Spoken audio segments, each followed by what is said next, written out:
No หยุดออกเสียงผิดเดี๋ยวนี้นะคะ กับประโยคที่ว่า ฉันกลัวผี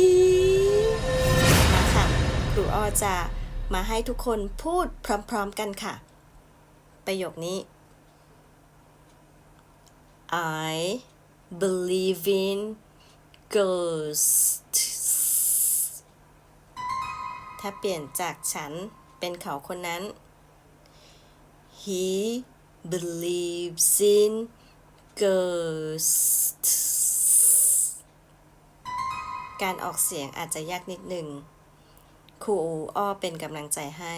ถ้าใครมีกำลังใจแล้วพิมพ์ด้านล่างเลยค่ะ ว่ามีกำลังใจ